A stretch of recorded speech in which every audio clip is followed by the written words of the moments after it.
जय हिंद मेरे प्यारे साथियों, आप कैसे हैं? उम्मीद करते हैं कि आप काफ़ी अच्छे होंगे। आज आपको जो हम बताने वाले हैं पॉलिटी का जो है संपूर्ण रिवीजन जो है कराने वाले हैं। इस वीडियो में जो आज जो हम क्वेश्चन लिए हैं लगभग जो है 200 प्लस क्वेश्चन के आसपास जो है इस वीडियो में जो है लिया गया है, जिसमें जो है पूरे हम कोशिश किए हैं कि संपूर्ण टॉपिक यानी कि पॉलिटी का लगभग जितना भी टॉपिक है लगभग सभी टॉपिक से जो है प्रयास किया गया है कि क्वेश्चन जो है यहाँ पर रहे। सभी टॉपिक से जो भी महत्वपूर्ण क्वेश्चन हो सके वो सभी महत्वपूर्ण क्वेश्चन को जो है यहाँ पर जो है लिया गया है। अगर जो भी स्टूडेंट जो है कंप्लीट पॉलिटी पढ़ चुके हैं तो उनके लिए रिविजन करने के लिए जो है ये वीडियो काफ़ी ही मददगार साबित होने वाला है। और जो भी स्टूडेंट अभी तक जो है कुछ भी नहीं पढ़े हैं, जो भी स्टूडेंट जो अभी तक कुछ भी नहीं पढ़े हैं, तो आप अगर जो है यहाँ से जो है ये 200 क्वेश्चन जो है कंप्लीट कर लेते हैं तो आपको आगामी आने वाले बिहार पुलिस का एग्ज़ाम हो या कोई भी एग्ज़ाम हो तो वहाँ जो है आपको जो है 5 से 6 क्वेश्चन जो है देखने को मिल सकता है। ठीक है। और आपको एक बात और बताते, जो भी स्टूडेंट अभी तक जो है मेरा हिस्ट्री का वीडियो किसका, तो जो भी अभी तक जो है मेरा हिस्ट्री का वीडियो और ज्योग्राफी का वीडियो जो है 200 क्वेश्चन वाला जो है नहीं देखें, 200 संपूर्ण क्वेश्चन वाला जो है नहीं देखें, जो कि बहुत ही महत्वपूर्ण क्वेश्चन और हर एक टॉपिक से जो है क्वेश्चन का जो है कवर करके जो है यानी कि वीडियो बनाया गया है। तो आप लोग हिस्ट्री और ज्योग्राफी का वीडियो जो है जरूर जाकर देखें। आज जो है हम आपको बताने वाले हैं पॉलिटी का जो है 200 महत्वपूर्ण क्वेश्चन का जो है सीरीज लेके आए हैं और इसमें जो है संपूर्ण पॉलिटी जो है रिवीजन आपका हो जाएगा। तो चलिए स्टार्ट करते हैं। ठीक है। इसका जो है सबसे पहला क्वेश्चन है, भारतीय संविधान का निर्माण। भारतीय संविधान के निर्माण में संविधान सभा को कितना समय लगा था? तो भारतीय संविधान के निर्माण में जो है संविधान सभा को जो है 2 वर्ष 11 महीना और 18 दिन का समय लगा था। तो आप लोग जो है यहाँ से ये क्वेश्चन भी याद कर सकते हैं कि भारतीय संविधान सभा की जो है प्रथम बैठक कब हुई थी? तो ये जो है 9 दिसंबर कब हुआ था? तो 9 दिसंबर 1946 को जो है भारतीय संविधान सभा की प्रथम बैठक हुई थी। तो भारतीय संविधान सभा की अंतिम बैठक कब हुई थी? तो ये जो है 24 जनवरी कब हुआ था? 24 जनवरी जो है 1950 को हुआ था। कब हुआ था? 24 जनवरी 1950 को हुआ था। आप यहाँ जो है ये सब पॉइंट को याद रख सकते हैं। ठीक है।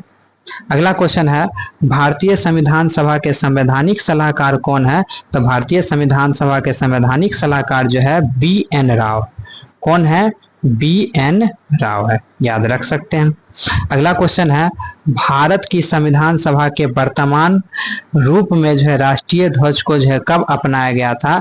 तो भारत के संविधान सभा में जो है भारतीय झंडा को जो है कब अपनाया गया था? तो ये जो है 22 जुलाई 1947 को। कब अपनाया गया था? भारतीय संविधान सभा में जो है झंडा को कब अपनाया गया था? तो 22 जुलाई 1947 को अपनाया गया था। अगला क्वेश्चन है, भारत का संविधान कब स्वीकार किया गया था? यानी कि भारत का संविधान जो है कब बनकर तैयार हुआ था? ये जो है 26 नवंबर 1949 को जो है भारत का संविधान बनकर तैयार हुआ था। और भारत का संविधान जो है पूर्णतः जो है कब लागू हुआ था? तो 26 जनवरी 1950 को जो है भारत का संविधान जो है क्या हुआ था? पूर्णतः लागू हुआ था। चलिए आगे देखते हैं। अगला क्वेश्चन है, डॉक्टर भीमराव अंबेडकर संविधान सभा में निर्वाचित किस प्रेसिडेंसी से हुए थे? तो ये जो है डॉक्टर भीमराव अंबेडकर जो है संविधान सभा में निर्वाचित जो हुए थे बम्बई प्रेसिडेंसी से हुए थे। किस प्रेसिडेंसी से हुए थे? बम्बई प्रेसिडेंसी से। और बम्बई प्रेसिडेंसी से जो है निर्वाचित होने वाले पहले प्रेसिडेंसी जो थे कौन थे? तो डॉक्टर भीमराव अंबेडकर थे। ठीक है। अगला क्वेश्चन है, संविधान सभा ने डॉक्टर भीमराव अंबेडकर की अध्यक्षता में प्रारूप समिति का गठन जो है कब किया था? तो 29 अगस्त 1947 को। कब? 29 अगस्त 1947 को जो है संविधान सभा द्वारा जो है डॉक्टर भीमराव अंबेडकर के द्वारा जो है संविधान सभा का जो है गठन किया गया था प्रारूप समिति का। ठीक है, याद रख सकते हैं।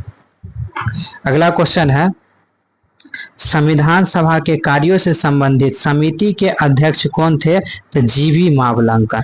संविधान सभा के कार्यों से संबंधित समिति के अध्यक्ष कौन थे? तो जीवी मावलंकर थे। ठीक है, अगला क्वेश्चन है भारतीय संविधान सभा की झंडा समिति के अध्यक्ष कौन थे? तो डॉक्टर राजेंद्र प्रसाद। झंडा समिति के अध्यक्ष डॉक्टर राजेंद्र प्रसाद थे। अगला क्वेश्चन है भारत सरकार द्वारा अशोक स्तंभ को राष्ट्रीय चिन्ह के रूप में जो है कब अंगीकृत किया गया था? तो 26 जनवरी 1950 को। कब किया गया था? तो 26 जनवरी 1950 को जो है किसको? तो अशोक स्तंभ को जो है राष्ट्रीय चिन्ह के रूप में अंगीकृत किया गया था। अगला क्वेश्चन है जनगण मन को भारत के राष्ट्रगान के रूप में जो है कब अपनाया गया था? तो 1950 में। 24 जनवरी 1950 में जो है जनगण मन जो है राष्ट्रीय गान जो है इसको जो है अपनाया गया था। कब? तो 24 जनवरी 1950। यहाँ से आप ये भी याद रख सकते हैं कि राष्ट्रीय गीत को भी जो है किसको? राष्ट्रीय गीत को भी जो है इसी दिन अपनाया गया था, 24 जनवरी 1950 को। अगला क्वेश्चन है कोई भी संविधान कितना भी अच्छा क्यों ना हो उसे जो है क्रियान्वित करने वाले बुरे व्यक्ति हैं तो संविधान भी बुरा होगा। यह कथन किसका है? तो ये जो है डॉक्टर भीमराव अंबेडकर बोले थे। क्या बोले थे? कोई भी संविधान कितना अच्छा क्यों ना हो, यदि उसे जो है क्रियान्वित यानी कि जो है चलाने वाले जो है बुरे व्यक्ति हैं तो संविधान भी क्या हो जाएगा? बुरा हो जाएगा। अगर व्यक्ति चलाने वाला बुरा है तो संविधान भी क्या हो जाएगा? बुरा हो जाएगा। चलिए अगला क्वेश्चन है भारत में जो है राजनीतिक सत्ता का स्रोत जो है कौन है? तो जनता है। कौन है? भारत में राजनीतिक सत्ता का प्रमुख स्रोत कौन है? जनता है। अगला क्वेश्चन है संविधान के प्रथम अनुच्छेद के अनुसार भारत होगा। तो भारत जो है राज्यों का संघ होगा। क्या होगा? राज्यों का संघ। तो अनुच्छेद 2 में क्या चीज का वर्णन है? तो अनुच्छेद 2 में वर्णन है कि संसद अगर जो है अनुच्छेद 2 के तहत जो है भारत के क्या किसके? भारत के बाहर अगर कोई देश है, अगर कोई राज्य है तो उसको जो है अनुच्छेद 2 के तहत जो है भारत में मिला लेगी। और अनुच्छेद 3 में किस चीज का वर्णन है? अनुच्छेद 3 में बताया गया है कि संसद को जो है संसद का जो है यह अधिकार होगा कि वो जो है भारत के अंदर, कहाँ? भारत के अंदर किसी भी राज्य के नाम, भारत के अंदर जो है किसी भी राज्य के किस किस चीज में? तो नाम में परिवर्तन कर सकता है, उसकी सीमा में परिवर्तन कर सकता है, उसके क्षेत्रफल में परिवर्तन कर सकता है। ये किस अनुच्छेद में बताया गया है? तो अनुच्छेद 3 में बताया गया। एक और अनुच्छेद है तो अनुच्छेद 4 जो है कौन सा अनुच्छेद? अनुच्छेद जो है 4 में क्या चीज बताया गया है? अनुच्छेद 4 में क्या बताया गया है? तो अनुच्छेद 4 में बताया गया है जब संसद अनुच्छेद 2 एवं अनुच्छेद जो है 3, अनुच्छेद 2 एवं अनुच्छेद 3 का जो है प्रयोग करेगी तो उसमें जो है राष्ट्रपति का यानी कि राष्ट्रपति जो हस्तक्षेप नहीं करेंगे। किसमें बताया गया? अनुच्छेद 4 में बताया गया। तो आप यहाँ से इतना बात याद रख सकते हैं। अगला क्वेश्चन है भारत में कितने राज्य एवं जो है संघीय प्रदेश है? तो भारत में जो है 28 राज्य। कितने राज्य? 28 राज्य एवं 8 केंद्र शासित प्रदेश है। कितना राज्य? 28 राज्य एवं 8 केंद्र शासित प्रदेश है।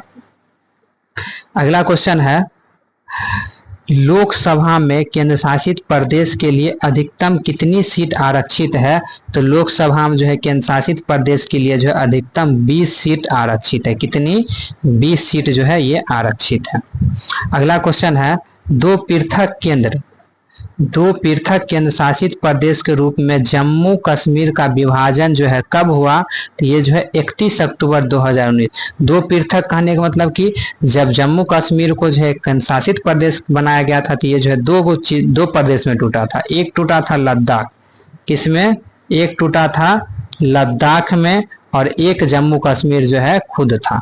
एक था लद्दाख और दूसरा क्या था? जम्मू कश्मीर था। और ये इसको तोड़ के जो है केंद्र शासित प्रदेश कब बनाया गया था? तो 31 अक्टूबर 2019 को बनाया गया था। ठीक है। अगला क्वेश्चन है, अगला है भारत में केंद्र शासित प्रदेश का प्रशासन जो है किसके द्वारा किया जाता है? तो राष्ट्रपति के द्वारा। किसके द्वारा किया जाता है? राष्ट्रपति के द्वारा जो है भारत में केंद्र शासित प्रदेश पर जो है प्रशासन किया जाता है। तो आप यहाँ जो है याद रख सकते हैं जितने 8 जो है केंद्र शासित प्रदेश है, जिसमें 2 केंद्र शासित प्रदेश ऐसा है जहाँ पर जो है मुख्यमंत्री का शासन है, और बाकी बात 6 केंद्र शासित प्रदेश ऐसा है जहाँ पर किसका शासन डायरेक्ट होता है? तो डायरेक्ट जो है राष्ट्रपति। ये 2 कौन है? तो एक दिल्ली है और एक जो है पुडुचेरी है। एक दिल्ली है और एक क्या है? पुडुचेरी। ठीक है। अगला क्वेश्चन है, सिक्किम भारत का एक पूर्ण राज्य किस वर्ष बनाया गया था? तो सिक्किम को जो है भारत का जो है एक पूर्ण राज्य जो है 1975 में बनाया गया था। कब बनाया गया था? 1975 में बनाया गया था। और केम्मा संविधान संशोधन, तो 36वां संविधान संशोधन के द्वारा जो है सिक्किम को जो है पूर्ण राज्य का दर्जा प्राप्त हुआ था। यहाँ से आप ये भी पॉइंट याद रख सकते हैं, सिक्किम को जो है 35वां संविधान 35वां संविधान संशोधन, केम्मा 35वां संविधान संशोधन के द्वारा जो है 1974 में, कब? 1974 में जो है सह राज्य पहले बनाया गया था। सह राज्य जो है पहले बनाया गया था। क्या बनाया गया था? पहले जो है सह राज्य बनाया गया था। सह राज्य मतलब कि पहले जो है अर्ध राज्य का दर्जा दिया गया था 1974 में 35वां संविधान संशोधन के द्वारा। सह राज्य का दर्जा क्यों दिया गया था? क्योंकि सिक्किम जो था नया था और वो भारत में मिलना चाह रहा था, तो उसको जो है सबसे पहले भारत की सभ्यता और संस्कृति को जो है जानना पहचानना था, जिस कारण से जो है सिक्किम जो है पहले सह राज्य का दर्जा प्राप्त किया और उसके बाद जो है पूर्ण राज्य का दर्जा प्राप्त। तो सह राज्य कब बना था? तो 35वां संविधान संशोधन 1974 में, और पूर्ण राज्य 36वां संविधान संशोधन 1975 में। याद रखिएगा। अगला क्वेश्चन है, राज्य पुनर्गठन आयोग ने 1 नवंबर 1956 को कितने राज्य तथा केंद्र शासित प्रदेश बनाए? तो 14 राज्य एवं 6 केंद्र शासित प्रदेश बनाए। कितने राज्य? 14 राज्य एवं 6 केंद्र शासित प्रदेश बनाए राज्य पुनर्गठन आयोग के द्वारा। कब? तो 1 नवंबर 1956 में। तो आप यहाँ से आप लोग जो है एक क्वेश्चन बताइएगा कि जो है भाषा आधार पर जो है सबसे पहला राज्य का गठन जो है कौन किया गया था और कब किया गया था? इसका आंसर जो है आप लोग कमेंट में बताइएगा। ठीक है। अगला क्वेश्चन है, संविधान का कौन सा अनुच्छेद जो है दोषी सिद्ध के संबंध में जो है अभियुक्तियों को दोहरे दंड एवं जो है स्व अभिशासन के संरक्षण प्रदान करता है? तो ये जो है अनुच्छेद 20, यानी कि अनुच्छेद 20 में कहा गया है जब तक वो जो है दोषी सिद्ध नहीं हो जाता है तब तक उसे जो है दंड नहीं दे सकते हैं। अगला क्वेश्चन है, भारतीय संविधान का कौन सा अनुच्छेद व्यक्ति की विदेशी यात्रा के अधिकार का संरक्षण प्रदान करता है? तो अनुच्छेद 21 में जो है व्यक्ति की जो है विदेशी यात्रा का जो है अधिकार का संरक्षण प्रदान करता है। चलिए अगला क्वेश्चन देखते हैं, मौलिक अधिकार के अंतर्गत कौन सा अनुच्छेद जो है बच्चों के शोषण के विरुद्ध प्रावधान से संबंधित है? तो अनुच्छेद 14 में बताया गया है। और अनुच्छेद जो है मौलिक अधिकार में जो है जिसको मूल अधिकार कहते हैं, मूल अधिकार जो है अनुच्छेद भाग जो है कितना वर्णन है? तो भाग जो है 3 में वर्णन है। और अनुच्छेद जो है 12 से लेकर कहाँ तक वर्णन है? 35 तक वर्णन है। और ये अनुच्छेद जो है 24 जो है मूल अधिकार के ही अंतर्गत आता है। और इसमें बताया गया है बच्चों के शोषण के विरुद्ध के बारे में बताया गया, यानी कि आप जो है बच्चों जो है जबरदस्ती काम जो है नहीं करा सकते, खतरनाक काम जो है नहीं करा सकते। ये कितने में? अनुच्छेद 24 में। चलिए अगला क्वेश्चन है, भारत के राष्ट्रपति को उसके कार्यकाल की समाप्ति से पूर्व किस प्रकार से जो है पद से हटाया जा सकता है? तो महाभियोग के द्वारा जो है भारत के राष्ट्रपति को जो है यानी कि उसके कार्य समाप्ति से पूर्व भी जो है हटाया जा सकता है। और जो है ये क्या कहलाता है? तो इसको जो है महाभियोग कहते हैं। अगर पद समाप्ति से पूर्व हटाया जाता है तो किसके द्वारा हटाया जा सकता है? महाभियोग के द्वारा हटाया जा सकता है। और ये जो है कितना अनुच्छेद में वर्णन है? तो अनुच्छेद जो है 61 में वर्णन है ये बात कि महाभियोग के द्वारा जो है राष्ट्रपति का हटाया जाता है। यह अनुच्छेद कितना में? अनुच्छेद 61 में वर्णन। अगला क्वेश्चन है, भारत के राष्ट्रपति को उसके पद से हटाने का अधिकार किसको है? तो ये जो है संसद को प्राप्त है। किसको प्राप्त है? संसद को प्राप्त है, और संसद में ही जो है महाभियोग प्रक्रिया चलाया जाता। अगला क्वेश्चन है, किस अनुच्छेद के अंतर्गत राष्ट्रपति कुछ आकस्मिकताओं, यानी कि किस अनुच्छेद के अंतर्गत जो है राष्ट्रपति कुछ जो है आकस्मिकताओं में जो है राज्यपाल के कार्य के निर्वाह हेतु उपबंध करता है? तो अनुच्छेद 160 में। किसमें? तो अनुच्छेद 160 में। चलिए अगला क्वेश्चन देखते हैं, भारतीय संविधान के किस अनुच्छेद के अंतर्गत राष्ट्रपति संसद के दोनों सदनों द्वारा पारित किसी विधेयक पर जो है अपनी स्वीकृति रोकता है? तो अनुच्छेद 111 में बताया गया। अनुच्छेद 111 में क्या बताया गया है कि भारतीय संविधान के किसी अनुच्छेद के अंतर्गत राष्ट्रपति संसद के दोनों सदनों द्वारा पारित किसी भी विधेयक को जो है अपनी स्वीकृति से जो है क्या कर सकता है? रोक सकता है। तो अनुच्छेद 111 के तहत जो है, यानी कि किसी भी विधेयक को जो है वो रोक सकता है। ठीक है, ये जो है किस अनुच्छेद के तहत राष्ट्रपति रोकता है? तो 111 के तहत। अगला क्वेश्चन है, राष्ट्रपति को कोई भी विषय पूर्ण विचार के लिए मंत्री परिषद को वापस भेजने का अधिकार किस संविधान संशोधन द्वारा प्राप्त है? तो ये जो है 44वें संविधान संशोधन द्वारा जो है प्राप्त है। क्या प्राप्त है? तो राष्ट्रपति कोई भी विषय को जो है पूर्ण विचार के लिए जो है मंत्री परिषद को वापस भेजने का अधिकार किस संविधान संशोधन द्वारा प्राप्त है? तो ये जो है 44वां संविधान संशोधन द्वारा जो है प्राप्त है। और 44वां संविधान संशोधन जो है कब हुआ था? तो 44वां संविधान संशोधन जो है 1978 में हुआ था। कब हुआ था? 1978 में। एक बात यहाँ से इम्पोर्टेंट बात है वो याद रखिएगा, 1978 में जो है एक और संविधान संशोधन हुआ था, वो जो है अनुच्छेद 19 में जो है संपत्ति के अधिकार जो था स्वतंत्रता के अंतर्गत आता था, जो कि मौलिक अधिकार था। लेकिन अभी जो है संपत्ति के अधिकार को जो है क्या बना दिया गया है? कानूनी अधिकार बना दिया है। क्या बना दिया गया है? कानूनी अधिकार बना दिया गया है। और ये कानूनी अधिकार बनाने के बाद जो है संपत्ति के अधिकार को जो है अनुच्छेद 300 के ए में जो है डाल दिया गया। तभी वर्तमान में जो है संपत्ति का अधिकार जो है कैसा अधिकार है? एक कानूनी अधिकार है। इसका वर्णन जो है अनुच्छेद 300 के क में वर्णन है। ठीक है, और इसको जो कितना संविधान संशोधन, तो इसको भी जो है 44वां संविधान संशोधन 1978 में जो है किया गया था। अगला क्वेश्चन है, प्रधानमंत्री की नियुक्ति जो है किसके द्वारा की जाती है? तो प्रधानमंत्री की नियुक्ति राष्ट्रपति के द्वारा की जाती है। किसके द्वारा की जाती है? तो प्रधानमंत्री की नियुक्ति जो है राष्ट्रपति के द्वारा जो है की जाती है। प्रधानमंत्री नियुक्त होते हैं, प्रधानमंत्री का चुनाव नहीं होता है। आप ये बात जो है याद रखिएगा। अगला क्वेश्चन है, भारत का प्रधानमंत्री बनने के लिए न्यूनतम आयु कितने वर्ष का होना चाहिए? तो 25 वर्ष का होना चाहिए। भारत के प्रधानमंत्री बनने के लिए जो है न्यूनतम आयु जो है कितना होना चाहिए? तो 25 वर्ष होना चाहिए। कितना होना चाहिए? 25 वर्ष होना चाहिए। तो आप यहाँ जो है 3-4 पॉइंट याद रख सकते हैं। राज्यसभा की जो है सदस्य की न्यूनतम आयु कितना होती है? लोकसभा की सदस्य की न्यूनतम आयु कितना होती है? तो राज्यसभा की सदस्य की न्यूनतम आयु 30 वर्ष होती है। लोकसभा की सदस्य की न्यूनतम आयु जो है 25 वर्ष होती है। कितना? 25 वर्ष होती है। यहाँ से आप ये भी याद रख सकते हैं, मुख्यमंत्री यानी कि चीफ मिनिस्टर का जो है न्यूनतम आयु कितना होता है? जिसका भी 25 वर्ष होता है। एक और चीज आप याद रख सकते हैं, राष्ट्रपति, इसका तो जो है राष्ट्रपति का जो है न्यूनतम आयु जो है कितना होता है? तो राष्ट्रपति का भी जो है न्यूनतम आयु जो है 35 वर्ष होता है राष्ट्रपति का।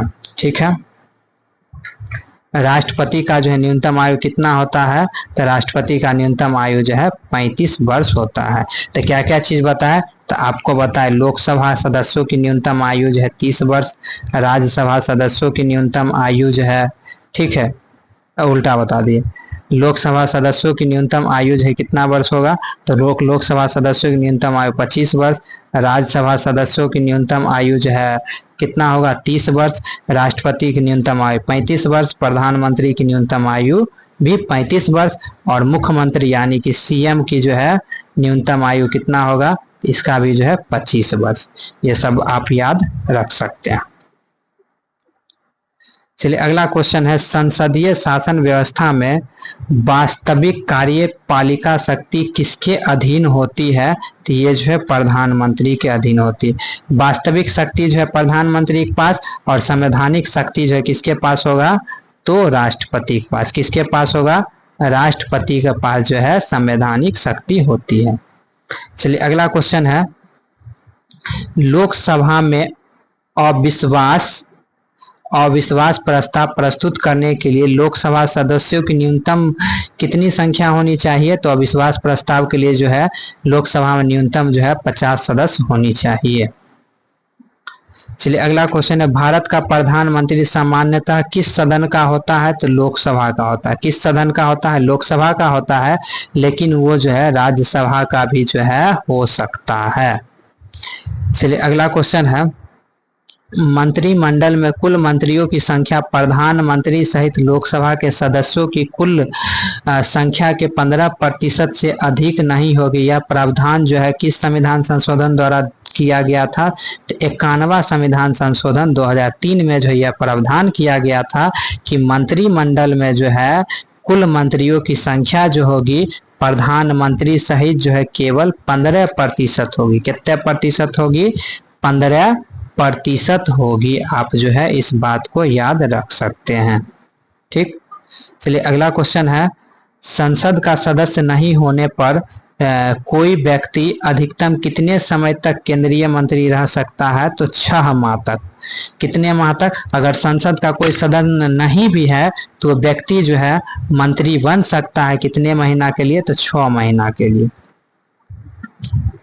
चलिए अगला क्वेश्चन है, संघीय मंत्री का पूर्ण गठन किसके प्रतिवेदन पर आधारित है? तो ये जो है गोपाल स्वामी अयंगर के प्रतिवेदन पर जो है आधारित है।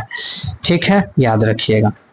चलिए अगला क्वेश्चन है, संविधान के किस अनुच्छेद में मंत्रिमंडल शब्द का प्रयोग किया गया है? तो अनुच्छेद जो है 352 में जो है, एकमात्र अनुच्छेद 352 में ही जो है मंत्रिमंडल शब्द का जो है वर्णन किया गया था। आपसे यहाँ से एक क्वेश्चन पूछ सकता है क्या? तो मूल संविधान में मंत्रिमंडल शब्द का वर्णन था? तो ये जो है मूल संविधान में नहीं था, तो ये जो है बाद में इसको जो है जोड़ा गया। ठीक है, अगला क्वेश्चन है, अपने प्रधानमंत्रित्व काल में कौन सा नेता एक बार भी संसद में उपस्थित नहीं हुआ? तो ये जो है चौधरी चरण सिंह जो है एक बार भी जो है संसद में उपस्थित नहीं हुआ था जब ये प्रधानमंत्री थे। चलिए अगला क्वेश्चन है, संविधान की चौथी अनुसूची किस प्रकार की जो है प्रावधान का वर्णन किया गया है? संविधान की चौथी अनुसूची में जो है राज्यसभा के किसका? तो राज्यसभा के सीटों के बारे में जो है वर्णन किया गया। संविधान की चौथी अनुसूची में जो है किसके बारे में वर्णन किया गया है? राज्यसभा के सीटों के आवंटन के बारे में। तो आपको बता दे यहाँ से, जो मूल संविधान में कब? तो मूल संविधान में जो है टोटल 8 जो है 8 अनुसूचियां थी। कितना अनुसूचियां थी? टोटल जो है 8 अनुसूचियां थी, जिसमें जो है अभी वर्तमान में जो है टोटल कितना अनुसूची है? तो 12 अनुसूची। अभी कितना अनुसूची है? 12 अनुसूची है। सभी अनुसूची जो है हम लोग जो है एक बार देख लेते हैं जो किस में जो है क्या चीज का वर्णन था। तो अनुसूची जो है पहला में वर्णन जो है तो इसमें बताया गया है राज्य एवं संघ के बारे में बताया गया। किसके बारे में? राज्य एवं उसके क्षेत्र के बारे में। राज्य एवं उसके क्षेत्र के बारे में जो है बताया गया। दूसरा अनुसूची में जो है क्या चीज का वर्णन है? तो दूसरा अनुसूची में जो है सभी मंत्रियों के जो है वेतन के बारे में वर्णन है। किसके बारे में? तो वेतन के बारे में जो है अनुसूची दूसरा में वर्णन है। अनुसूची 3 में किस चीज का बारे में वर्णन है? तो अनुसूची 3 में जो है शपथ के बारे में बताया गया। किसके बारे में बताया गया है? शपथ के बारे में जो है बताया गया, याद रखिएगा। ठीक है, अनुसूची 3 में शपथ के बारे में वर्णन। अभी तुरंत बताया है अनुसूची 4 में किस चीज के बारे में बताया गया है? तो राज्यसभा के सीटों के बारे में। किसके बारे में? तो राज्यसभा के सीटों के बारे में जो है आवंटन कितना होगा उसके बारे में बताया गया। ठीक है, अगला है अनुसूची जो है 5 में किस चीज के बारे में वर्णन है? तो इसमें जो है अनुसूची 5 में जो है अनुसूचित जाति यानी कि SC और जो है ST के बारे में वर्णन है। किसके बारे में? जो है SC और ST के बारे में वर्णन है। ठीक है। और अनुसूची जो है 6 में किस चीज का वर्णन है, तो अनुसूची 6 में जो है आप याद रखिएगा 4 गो राज्य। कौन कौन, तो असम, क्या हो गया, असम याद रखिएगा। दूसरा जो है असम के बाद मेघालय याद रखिए, क्या, मेघालय याद रखिएगा, ठीक है।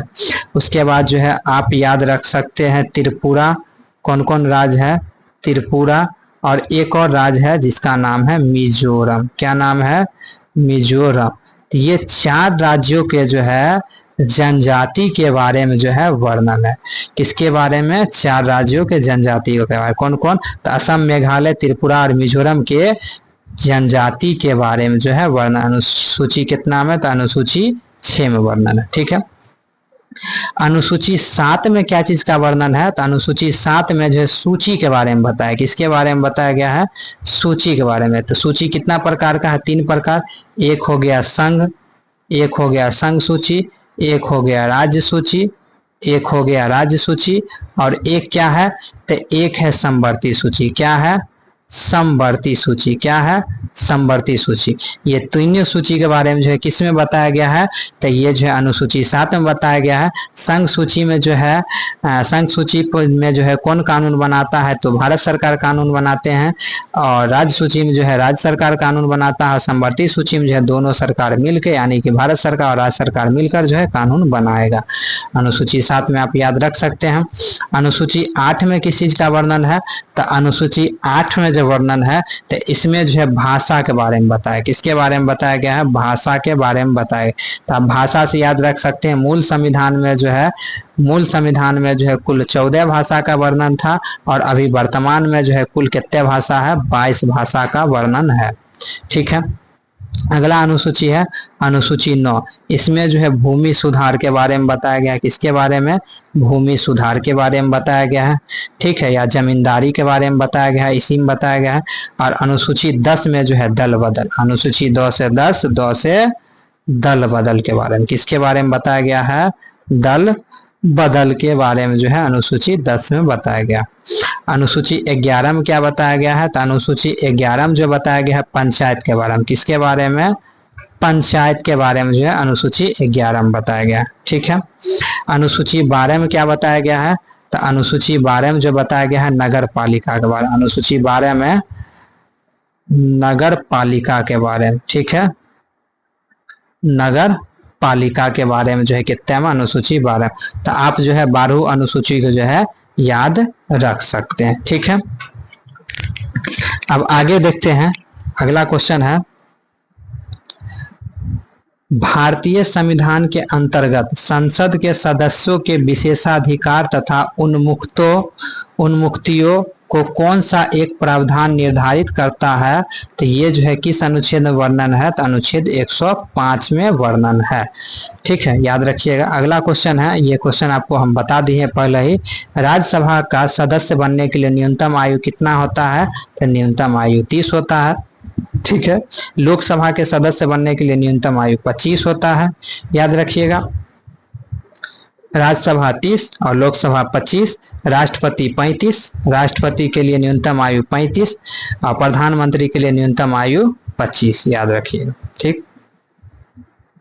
अगला क्वेश्चन है, संसद के किस सदन का अध्यक्ष उसका सदस्य नहीं होता है, तो संसद के जो है राज्यसभा जो है संसद के किस सदन का अध्यक्ष जो है उसका सदस्य नहीं होता, तो राज्यसभा का सदस्य जो उसका अध्यक्ष नहीं होता, तो राज्यसभा का अध्यक्ष भी नहीं होता, राज्यसभा का क्या होता है, सभापति होता है। क्या होता है, सभापति होता है। और राज्यसभा के सभापति कौन होते हैं, तो ये जो है उपराष्ट्रपति होते हैं। कौन होते हैं, तो उपराष्ट्रपति होते हैं, ठीक है, याद रखिएगा। राज्यसभा के सभापति कौन होते हैं, उपराष्ट्रपति होते हैं।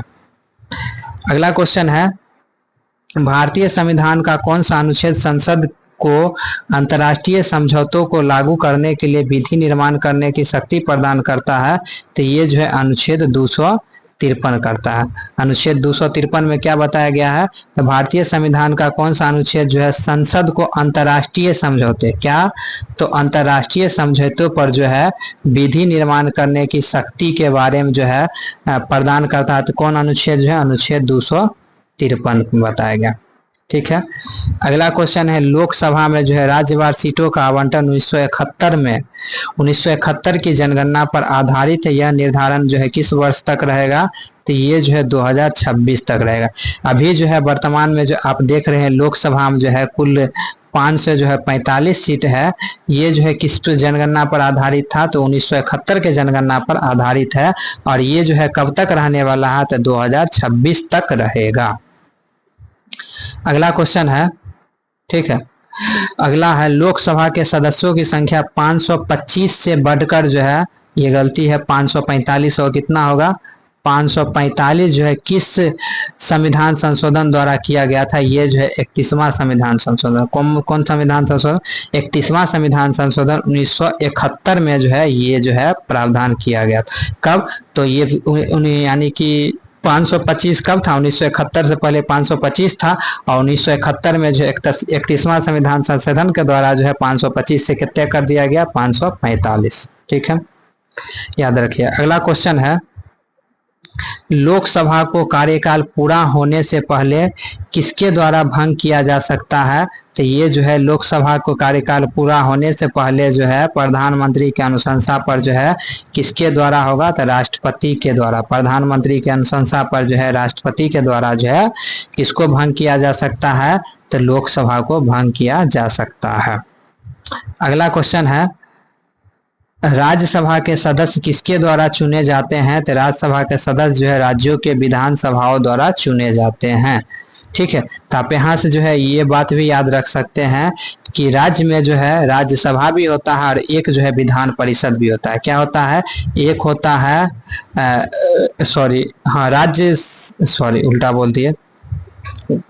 राज्य में जो होता है एक होता है विधानसभा, क्या होता है, एक जो है विधानसभा होता है और एक क्या होता है विधान परिषद होता है। क्या होता है, विधान परिषद।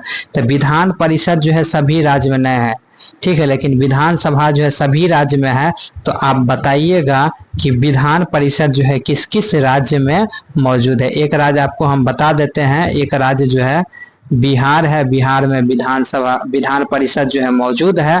आपको बताना है कि विधान परिषद जो है और किस 5 राज्य में मौजूद है। ठीक है, अगला क्वेश्चन है, प्राक्कलन समिति का कार्यकाल कितना होता है, तो प्राक्कलन समिति का कार्यकाल जो है 1 वर्ष होता है। कितने वर्ष का होता है, 1 वर्ष होता है।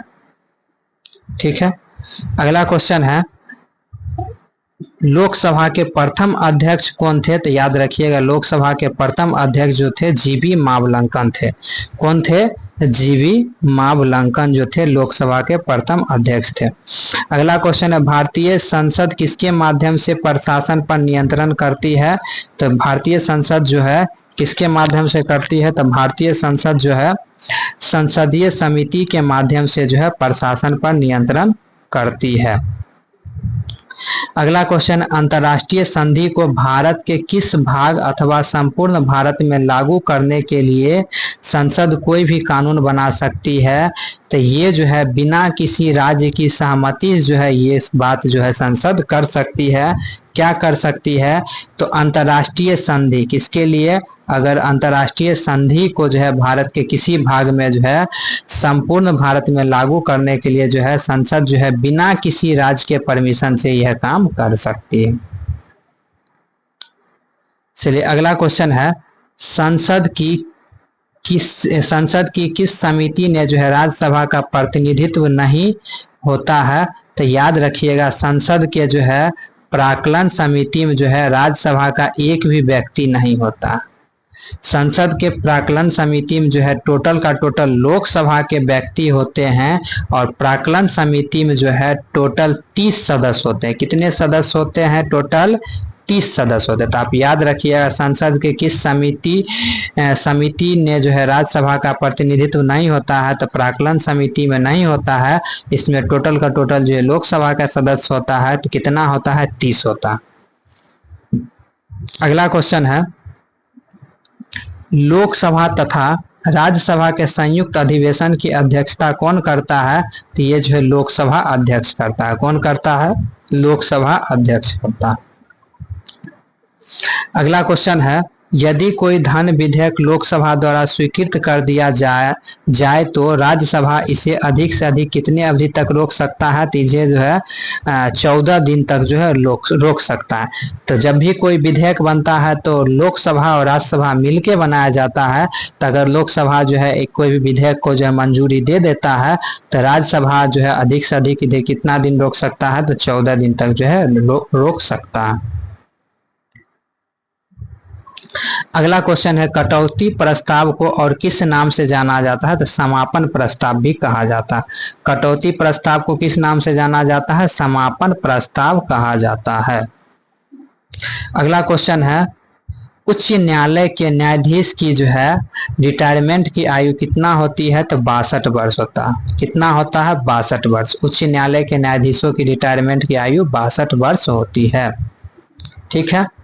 अगला क्वेश्चन है, निवारक निरोध के अंतर्गत एक व्यक्ति को बिना मुकदमा चलाए कितने समय तक बंदी बनाकर रखा जाता है? तो 3 महीने तक। निवारक निरोध के अंतर्गत जो है किसी भी व्यक्ति को जो है बिना मुकदमा चलाए जो 3 महीने तक जो है बंदी बना के रखा जा सकता है।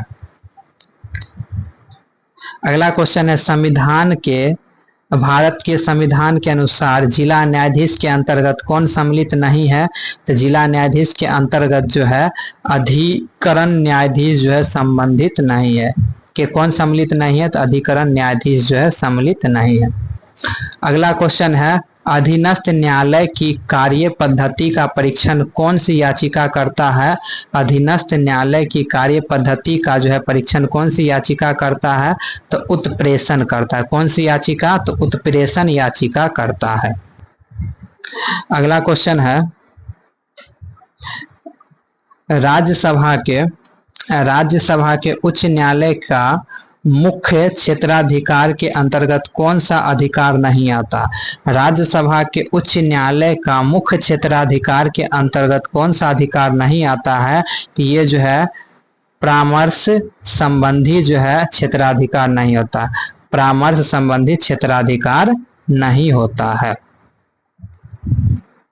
अगला क्वेश्चन है, भारत में उच्च न्यायालय की जो है कुल संख्या कितनी है? तो भारत में उच्च न्यायालय की कुल संख्या जो है 25 है। कितनी है? 25 है। तो आप लोग बताइएगा, जो भारत में जो है सबसे पहले उच्च न्यायालय की स्थापना जो है कब किया गया था? ठीक है। अगला क्वेश्चन है, जब सर्वोच्च न्यायालय किसी व्यक्ति अथवा संस्था को उसके दायित्व के निर्वाह हेतु रिट जारी करता है तो उस लेख को क्या कहते हैं? तो उसको जो है परमादेश कहा जाता है। क्या कहा जाता है? परमादेश। क्या? तो जब सर्वोच्च न्यायालय किसी व्यक्ति या संस्था को उसके दायित्व के निर्वाह हेतु जो है रिट जारी करता है तो उस लेख को जो है क्या कहते हैं? तो उस लेख को जो है परमादेश कहा जाता है। क्या कहा जाता है? परमादेश कहा जाता है। ठीक है। अगला क्वेश्चन है, इलाहाबाद उच्च न्यायालय का गठन जो है कब हुआ था? तो 1866 में हुआ था। आपको यहाँ से हम बता दें कि तीन गो जो है उच्च न्यायालय का स्थापना जो है 1862 में हुआ था। और वो 3 गो उच्च न्यायालय कौन कौन था? तो एक था बम्बई था, जिसको अभी मुंबई कहते हैं। एक मद्रास था और एक था कोलकाता। एक क्या था? एक था कोलकाता। ठीक है। एक बम्बई था, एक मद्रास था, एक कोलकाता था। इसका गठन कब किया गया था? तो 1862 में उच्च न्यायालय की स्थापना। 3 गो उच्च न्यायालय की स्थापना 1862 में हुआ था। कौन कौन? बम्बई, मद्रास और कोलकाता। अगला क्वेश्चन है, न्यायालय में जो है कार्यवाही लंबित होने की दशा में जो है लागू की जाती है। तो जब कार्यवाही जो है लंबित होती है तो वहाँ जो है क्या लागू किया जाता है? तो वहाँ जो है प्रतिषेध लागू किया जाता है। क्या लागू किया जाता है? प्रतिषेध। अगला क्वेश्चन है, राष्ट्रपति शासन अधिकतम कितने अवधि तक लगाया जाता है? तो राष्ट्रपति शासन जो है अधिकतम जो है 3 साल तक लगाया जा सकता है। राष्ट्रपति शासन को कितने साल तक लगाया जा सकता है? 3 साल तक जो है राष्ट्रपति शासन को लगाया जाता है। तो यहाँ से आप याद रखिएगा, ये जो राष्ट्रपति शासन है इसी को कहा जाता है राजकीय आपातकाल। क्या कहा जाता है? राजकीय आपातकाल।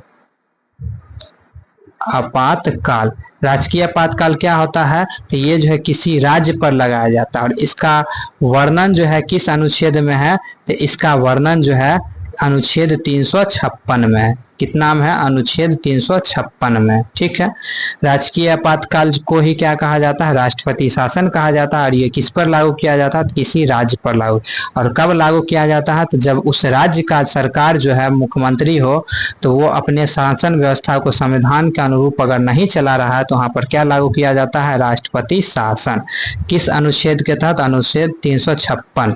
तो सबसे पहले जो है कहाँ लागू हुआ था, तो सबसे पहले जो है पंजाब में लागू हुआ था। यही क्वेश्चन है।